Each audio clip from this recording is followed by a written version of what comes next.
Chapter 15. Mrs. Dashwood's visit to Lady Middleton took place the next day, and 2 of her daughters went with her. But Marianne excused herself from being of the party, under some trifling pretext of employment. And her mother, who concluded that a promise had been made by Willoughby the night before of calling on her while they were absent, was perfectly satisfied with her remaining at home. On their return from the park, they found Willoughby's curricle and servant in waiting at the cottage, and Mrs. Dashwood was convinced that her conjecture had been just. So far it was all as she had foreseen, but on entering the house she beheld what no foresight had taught her to expect.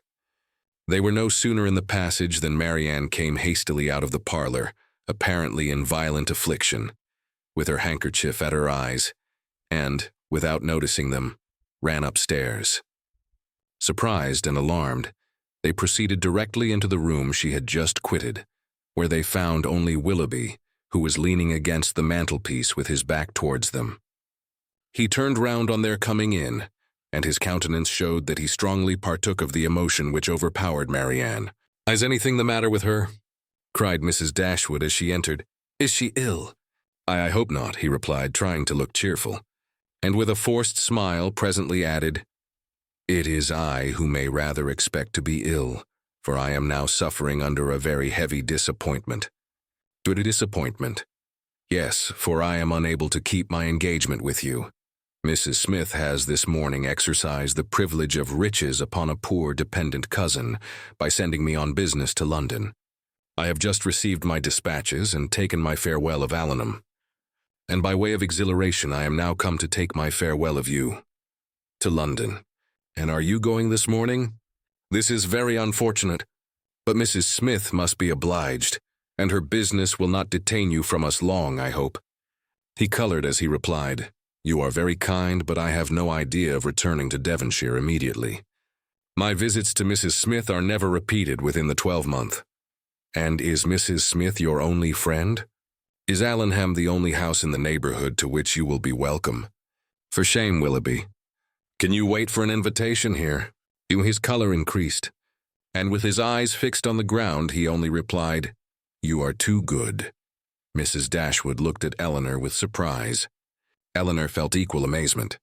For a few moments everyone was silent. Mrs. Dashwood first spoke. "I have only to add, my dear Willoughby, that at Barton Cottage you will always be welcome. For I will not press you to return here immediately, because you only can judge how far that might be pleasing to Mrs. Smith. And on this head I shall be no more disposed to question your judgment than to doubt your inclination." "My engagements at present," replied Willoughby confusedly, "are of such a nature that I dare not flatter myself." He stopped. Mrs. Dashwood was too much astonished to speak, and another pause succeeded. This was broken by Willoughby, who said with a faint smile, "It is folly to linger in this manner. I will not torment myself any longer by remaining among friends whose society it is impossible for me now to enjoy." He then hastily took leave of them all and left the room. They saw him step into his carriage, and in a minute it was out of sight. Mrs. Dashwood felt too much for speech, and instantly quitted the parlor to give way in solitude to the concern and alarm which this sudden departure occasioned. Eleanor's uneasiness was at least equal to her mother's. She thought of what had just passed with anxiety and distrust. Willoughby's behavior in taking leave of them, his embarrassment, and affectation of cheerfulness, and, above all, his unwillingness to accept her mother's invitation, a backwardness so unlike a lover, so unlike himself, greatly disturbed her. One moment, she feared that no serious design had ever been formed on his side, and the next that some unfortunate quarrel had taken place between him and her sister. The distress in which Marianne had quitted the room was such as a serious quarrel could most reasonably account for, though when she considered what Marianne's love for him was, a quarrel seemed almost impossible. But whatever might be the particulars of their separation, her sister's affliction was indubitable, and she thought with the tenderest compassion of that violent sorrow, which Marianne was in all probability not merely giving way to as a relief, but feeding and encouraging as a duty. In about half an hour her mother returned, and though her eyes were red, her countenance was not uncheerful. Our dear Willoughby is now some miles from Barton, Eleanor, said she as she sat down to work. And with how heavy a heart does he travel? It is all very strange. So suddenly to be gone! It seems but the work of a moment. And last night he was with us so happy, so cheerful, so affectionate. And now, after only 10 minutes' notice, gone too without intending to return. Something more than what he owed us must have happened. He did not speak, he did not behave like himself. You must have seen the difference as well as I. What can it be? Can they have quarreled?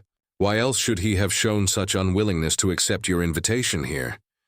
It was not inclination that he wanted, Eleanor. I could plainly see that. He had not the power of accepting it. I have thought it all over, I assure you, and I can perfectly account for everything that at first seemed strange to me, as well as to you.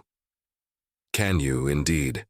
Yes, I have explained it to myself in the most satisfactory way. But you, Eleanor, who love to doubt where you can, it will not satisfy you, I know. But you shall not talk me out of my trust in it. I am persuaded that Mrs. Smith suspects his regard for Marianne, disapproves of it, perhaps because she has other views for him, and on that account is eager to get him away, and that the business which she sends him off to transact is invented as an excuse to dismiss him. This is what I believe happened. He is moreover aware that she does disapprove of the connection. He dares not therefore at present confess to her his engagement with Marianne, and he feels himself obliged from his dependent situation to give in to her schemes and absent himself from Devonshire for a while. You will tell me, I know, that this may or may not have happened, but I will listen to no cavil unless you can point out any other method of understanding the affair as satisfactory as this. And now, Eleanor, what have you to say? Nothing, for you have anticipated my answer. Then you would have told me that it might or might not have happened. Oh, Eleanor, how incomprehensible are your feelings. You had rather take evil upon credit than good. You had rather look out for misery for Marianne and guilt for poor Willoughby than an apology for the latter. You are resolved to think him blamable, because he took leave of us with less affection than his usual behavior has shown, and is no allowance to be made for inadvertence, or for spirits depressed by recent disappointment. Are there no probabilities to be accepted, merely because they are not certainties? Is nothing due to the man whom we have all so much reason to love, and no reason in the world to think ill of, to the possibility of motives unanswerable in themselves, though unavoidably secret for a while? And after all, what is it you suspect him of? I can hardly tell you myself. But suspicion of something unpleasant is the inevitable consequence of such an alteration as we have just witnessed in him. There is great truth, however, in what you have now urged of the allowances which ought to be made for him, and it is my wish to be candid in my judgment of everybody. Willoughby may undoubtedly have very sufficient reasons for his conduct, and I hope that he has. But it would have been more like Willoughby to acknowledge them at once. Secrecy may be advisable, but still I cannot help wondering at its being practiced by him.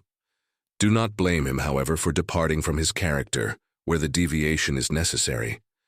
But you really do admit the justice of what I have said in his defense. I am happy, and he is acquitted. Not entirely. It may be proper to conceal their engagement, if they are engaged from Mrs. Smith, and if that is the case, it must be highly expedient for Willoughby to be but little in Devonshire at present. But this is no excuse for their concealing it from us. I am concealing it from us. My dear child, do you accuse Willoughby and Marianne of concealment? This is strange indeed, when your eyes have been reproaching them every day for incautiousness. I want no proof of their affection, said Eleanor, but of their engagement I do. I am perfectly satisfied with both, yet not a syllable has been said to you on the subject by either of them. I have not wanted syllables where actions have spoken so plainly. Has not his behavior to Marianne and to all of us for at least the last fortnight declared that he loved and considered her as his future wife, and that he felt for us the attachment of the nearest relation? Have we not perfectly understood each other? Hasn't my consent been daily asked by his looks, his manner, his attentive and affectionate respect? My Eleanor, is it possible to doubt their engagement? How could such a thought occur to you? How is it to be supposed that Willoughby, persuaded as he must be of your sister's love, should leave her, and leave her perhaps for months, without telling her of his affection? that they should part without a mutual exchange of confidence. "I confess," replied Eleanor, "that every circumstance except one is in favor of their engagement. But that one is the total silence of both on the subject, and with me it almost outweighs every other. How strange this is. You must think wretchedly indeed of Willoughby if, after all that has openly passed between them, you can doubt the nature of the terms on which they are together. Has he been acting a part in his behavior towards your sister all this time? Do you suppose him really indifferent to her? No, I cannot think that. He must and does love her, I am sure. But with a strange kind of tenderness, if he can leave her with such indifference, such carelessness of the future, as you attribute to him. You must remember, my dear mother, that I have never considered this matter as certain. I have had my doubts, I confess, but they are fainter than they were, and they may soon be entirely done away. If we find they correspond, every fear of mine will be removed. A mighty concession indeed. If you were to see them at the altar, you would suppose they were going to be married. Ungracious girl, but I require no such proof. Nothing in my opinion has ever passed to justify doubt. No secrecy has been attempted. All has been uniformly open and unreserved. You cannot doubt your sister's wishes. It must be Willoughby, therefore, whom you suspect. But why? Is he not a man of honor and feeling? Has there been any inconsistency on his side to create alarm? Can he be deceitful? I hope not, I believe not, cried Eleanor. I love Willoughby, sincerely love him, and suspicion of his integrity cannot be more painful to yourself than to me. It has been involuntary, and I will not encourage it. I was startled, I confess, by the alteration in his manners this morning. He did not speak like himself, and did not return your kindness with any cordiality. But all this may be explained by such a situation of his affairs as you have supposed. He had just parted from my sister, had seen her leave him in the greatest affliction, and if he felt obliged, from a fear of offending Mrs. Smith, to resist the temptation of returning here soon, and yet aware that by declining your invitation, by saying that he was going away for some time, he should seem to act an ungenerous, a suspicious part by our family, he might well be embarrassed and disturbed. In such a case, a plain and open avowal of his difficulties would have been more to his honor, I think, as well as more consistent with his general character. But I will not raise objections against anyone's conduct on so illiberal a foundation as a difference in judgment from myself, or a deviation from what I may think right and consistent. You speak very properly. Willoughby certainly does not deserve to be suspected. Though we have not known him long, he is no stranger in this part of the world, and who has ever spoken to his disadvantage? Had he been in a situation to act independently and marry immediately, it might have been odd that he should leave us without acknowledging everything to me at once. But this is not the case. It is an engagement in some respects not prosperously begun, for their marriage must be at a very uncertain distance. And even secrecy, as far as it can be observed, may now be very advisable. They were interrupted by the entrance of Margaret, and Eleanor was then at liberty to think over the representations of her mother, to acknowledge the probability of many, and hope for the justice of all. They saw nothing of Marianne till dinner time, when she entered the room and took her place at the table without saying a word. Her eyes were red and swollen, and it seemed as if her tears were even then restrained with difficulty. She avoided the looks of them all, could neither eat nor speak, and after some time, on her mother's silently pressing her hand with tender compassion, her small degree of fortitude was quite overcome. She burst into tears and left the room. This violent oppression of spirits continued the whole evening. She was without any power, because she was without any desire for command over herself. The slightest mention of anything relative to Willoughby overpowered her in an instant, and though her family were most anxiously attentive to her comfort, it was impossible for them, if they spoke at all, to keep clear of every subject which her feelings connected with him.